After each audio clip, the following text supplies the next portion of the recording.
नमस्कार, मी आरती कुलकर्णी। लोकसभेच्या या महासंग्रामामध्ये एक महत्त्वाची बातमी आता आलेली आहे। काँग्रेस पक्षामध्ये नेमकं चाललंय काय असा प्रश्न पडावा अशी ही बातमी आहे। मीच राजीनामा देण्याच्या मनस्थितीत आहे असं काँग्रेसचे प्रदेशाध्यक्ष अशोक चव्हाण म्हणाले। काँग्रेसच्या स्थितीपुढे प्रदेशाध्यक्ष जर हतबल असतील तर बाकी नेत्यांनी आणि कार्यकर्त्यांनी करायचं काय हा प्रश्न आहे। पक्षामध्ये कुणीच आपलं ऐकत नाही अशी तक्रार अशोक चव्हाण यांनी स्वतः केली आहे। चंद्रपूरमधल्या कार्यकर्त्यांशी बोलतानाची त्यांची एक ऑडिओ क्लिप व्हायरल झालेली आहे। काँग्रेसमध्ये मुकुल वासनिक यांचीच चलती आहे असाही दावा अशोक चव्हाणांनी केलेला आहे। स्थानिक कार्यकर्त्यांशी बोलतानाची ही ऑडिओ क्लिप आहे, पण यामधून अशोक चव्हाण यांची मनस्थिती स्पष्टपणे लक्षात येते आणि ऐकूया आपण नेमकं अशोक चव्हाण काय म्हणाले।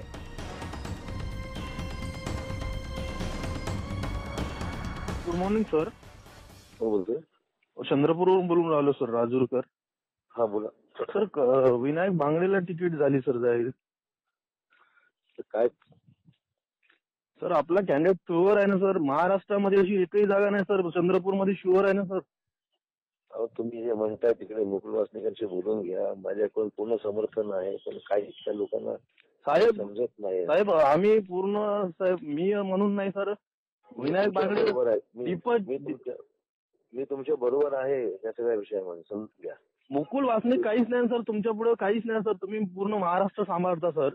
मुकुल वासनिक प्रॉब्लेम माझ्या इथे कोणी ऐकायला तयार नाही, खूप प्रयत्न केला, मी सुद्धा राजीनामा द्यायच्या मनस्थितीमध्ये आहे। जरा बोलून घ्या तिकडे वासनिकांना, सांगून द्या। साहेब खूप परेशान आहे साहेब, तो सीट क्लिअर आहे ना साहेब, यांना जड जाते काय जाते माहित नाही साहेब। तुम्ही जरा बोला, आमची बाजू मांडा, वडेट्टीवारला सांगा बाजू मांडायला नाही। वडेट्टीवार साहेब उसेंडीच्या आता मागे लागले, काहीच नाही ते आता उसेंडीला या सीटचा फायदा सर उसेंडी साहेबांना आहे ना आणि माणिकराव ठाकरेंना सुद्धा आहे। तुम्ही जरा बोलून घ्या ना या विषयात। आम्ही काय बोलणार सर, साधारण कार्यकर्ते सर, आम्हाला काही सुभाष भाऊनी सांगितलं नाही आम्हाला वडेट्टीवारनं सांगितली, आमच्या मनातली तळमळ आहे साहेब। तुमची आणि माझं मत सारखं, पण करू काही ते कोणी माझं ऐकत नाही अशी परिस्थिती नाही सर, तुम्ही महाराष्ट्र एवढे सर मोठे पदावर आहेत ना सर, जे करायचं बोललं पाहिजे। आता काय सर काय करणार आहे सर, तेवढी मोठी सीट सर जाणार ना सर। त्या बांगड्याला सांगा की मी रडू शकत नाही, जास्त सुख त्यांना समजायला पाहिजे बांगडे की काय आहे सर, मला बांगडे सर काहीतरी चेंज करा सर। बेटा बांगड्याला भेटून सांगा बांगडे सांगून काही फायदा नाही ना सर, त्यांना समजायला पाहिजे तिकीटच नव्हते घ्यायला साहेब पाहिजे, एवढी मोठं खासदार क्षेत्र आहे साहेब। बांगड्यांना सांगा तुम्ही, मग त्याचा नंबर आहे तुझ्या, बांगड्याचा नंबर आहे तुमच्याकडे? आहे SMS करा नंबर। ठीक आहे थँक्यू सर, थँक्यू।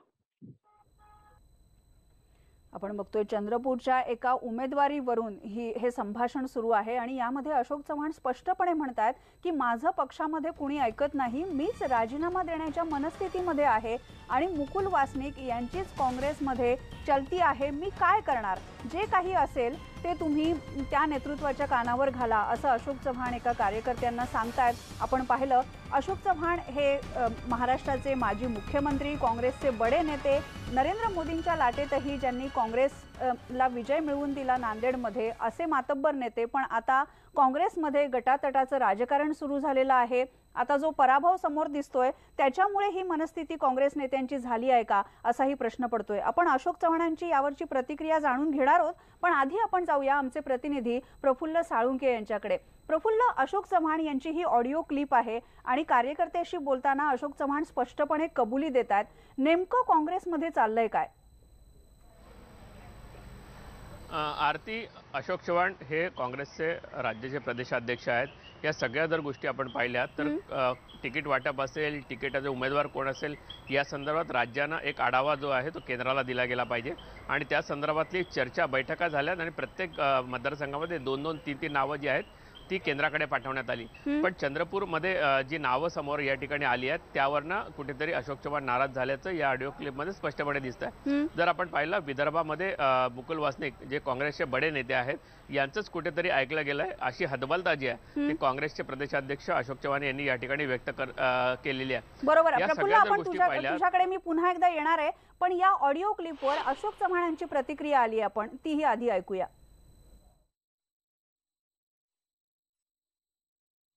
असं आहे की चंद्रपूरचा निर्णय थोडा वादग्रस्त झाला हे नाकारत नाही, पण त्या अधिक काही बोलायचं नाही. जो पक्ष निर्णय घेईल तो अंतिम राहील. असं आहे की चंद्रपूरचा निर्णय थोडा वादग्रस्त झाला हे नाकारत नाही. पण त्या अधिक काही बोलायचं नाही. जो पक्ष निर्णय घेईल तो अंतिम राहील.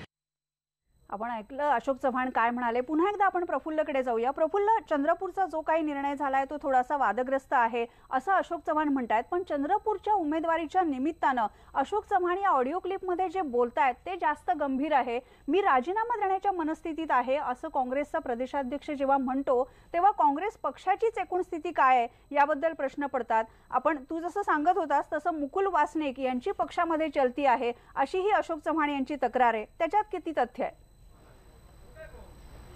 नक्कीच मुकुल वासनिकांचं जर आपण स्थान काँग्रेसमध्ये पाहिलं तर सोनिया गांधींचे राहुल गांधींचे अत्यंत निकटवर्तीय म्हणून मुकुल वासनिक यांच्याकडे पाहिलं जातं आणि थेट विदर्भातून येत असल्यामुळे विदर्भातल्या उमेदवारीच्या संदर्भात त्यांची पकड असणं या ठिकाणी स्वाभाविक आहे. पण शेवटी जे प्रदेशाध्यक्ष आहेत प्रदेशाध्यक्षांचं देखील ऐकणं या ठिकाणी तेवढंच महत्त्वाचं आहे. तर आपण पाहिलं नांदेडची जागा असेल, सिंधुदुर्गमध्ये जो उमेदवार बांदोडकर देण्यात आला त्याबद्दल असेल, या औरंगाबादची जागा असेल त्या संदर्भातला मुद्दा असेल, या सगळ्यांच्या बाबतीत जर आपण पाहिलं तर कुठेतरी अशोक चव्हाणांच्या संदर्भात अनेक जे बोललं जात आहे की अशोक चव्हाणांना नांदेडमध्ये निवडणूक न लढवता पत्नी अमिता चव्हाणसाठी त्या ठिकाणी तिकीट पाहिजे होतं. या सगळ्या जर गोष्टी पक्ष ऐकत नसेल तर कुठेतरी ती मानसिकता जी आहे ती अशोक चव्हाणांची या ऑडिओ क्लिपमध्ये झालेली आपल्याला पाहायला मिळते.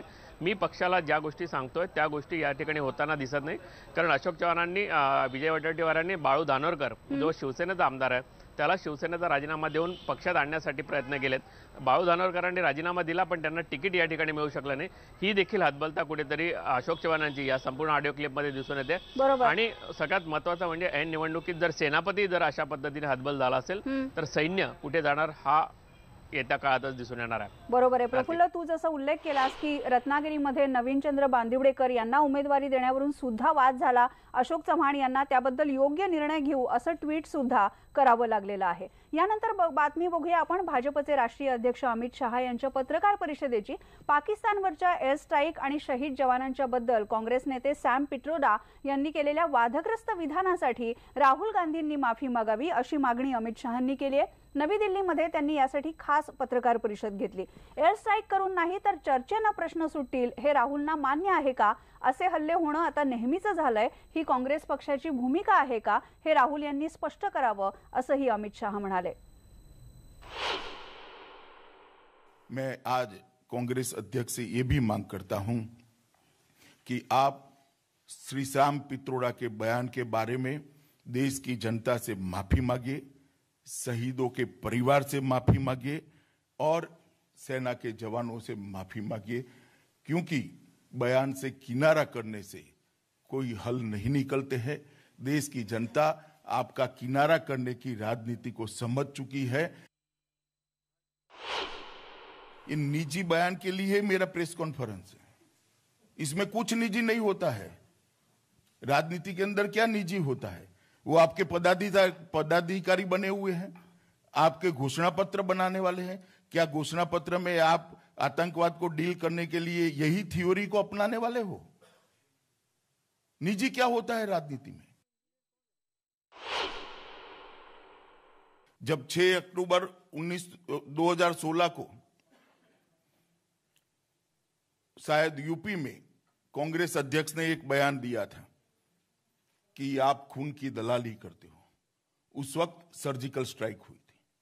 सर्जिकल स्ट्राइक के वक्त उसको आप खून की दलाली का टैग लगाने का प्रयास करते हो. एयर स्ट्राइक के वक्त उस पर शंका उत्पन्न करते हो. किसको खुश करना चाहते हैं आप? वोट बैंक की राजनीति को इतने आगे ले जाने का प्रयास मत करिए. पूरा देश आपको देख रहा है. जेएनयू में जब भारत विरोधी नारे लगते हैं, आप इसको अभिव्यक्ति की आजादी कहते हैं और इनके समर्थन में वहां जाकर खड़े होते हैं. आपण पाहिलं अमित शहांनी राहुल गांधींवर जोरदार टीका केली. यानंतर बघूया मोहब्बत करने वाले कम ना होंगे, तेरी महफिल में लेकिन हम ना होंगे असं ट्विट करणारे भाजपचे खासदार शत्रुघ्न सिन्हा यांचा पत्ता यंदा कट झालाय. पंतप्रधान मोदींवर सातत्यानं सडकून टीका करणाऱ्या सिन्हांना पक्षानं पाटणा साहिब मतदारसंघामधून तिकीट दिलं नाही. त्यांच्याऐवजी कायदेमंत्री रविशंकर प्रसाद यांना उमेदवारी देण्यात आली आहे. भाजपचे बिहार प्रभारी भूपेंद्र यादव यांनी बिहारसाठीची भाजपची यादी जाहीर केली आणि यामध्ये शत्रुघ्न सिन्हांचं नाव नाहीये. ते भाजपला रामराम करून काँग्रेसमध्ये जाणार अशी चर्चा आहे.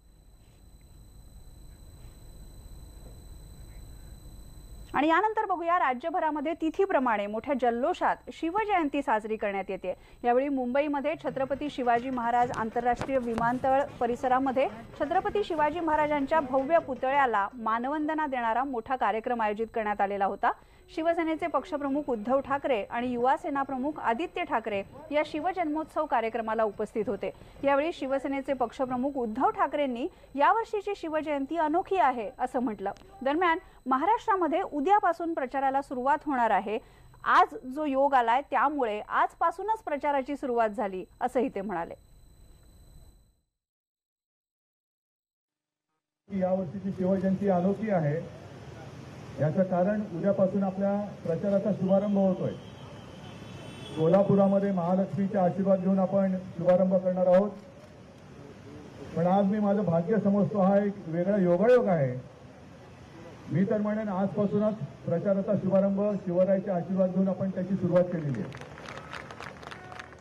शिवसेना भाजप युतीचा प्रचाराचा शुभारंभ उद्या म्हणजे रविवारी करवीर नगरी कोल्हापूरमधून होणार आहे. कोल्हापूर शहरातल्या तपोवन मैदानावर हा प्रचार शुभारंभ सोहळा होणार आहे. याची जोरदार तयारी सध्या मैदानावर सुरू आहे. आपण जी दृश्य पाहतोय ती याच तपोवन मैदानावरची आहेत. मुख्यमंत्री देवेंद्र फडणवीस आणि उद्धव ठाकरे यांच्यासह राज्यातले महायुतीचे दिग्गज नेते या मेळाव्याला उपस्थित असतील. जवळपास 2.5 लाख खुर्च्या या मैदानावर ठेवण्यात आलेल्या आहेत. शिवसेना आणि भाजप युतीचं हे मोठं शक्ती प्रदर्शनच असेल. चंद्रकांतदादा पाटील यांनी या तयारीची माहिती दिली आहे. रविवारी संध्याकाळी 5 वाजता या महामेळाव्याला सुरुवात होईल. सुरक्षेच्या दृष्टिकोनातून पोलीस प्रशासनानं कोल्हापूरमध्ये योग्य ती खबरदारी घेतली आहे. या महामेळाव्यामुळे कोल्हापूर शहरातल्या अनेक वाहतुकीच्या मार्गांमध्ये बदल करण्यात आलेत.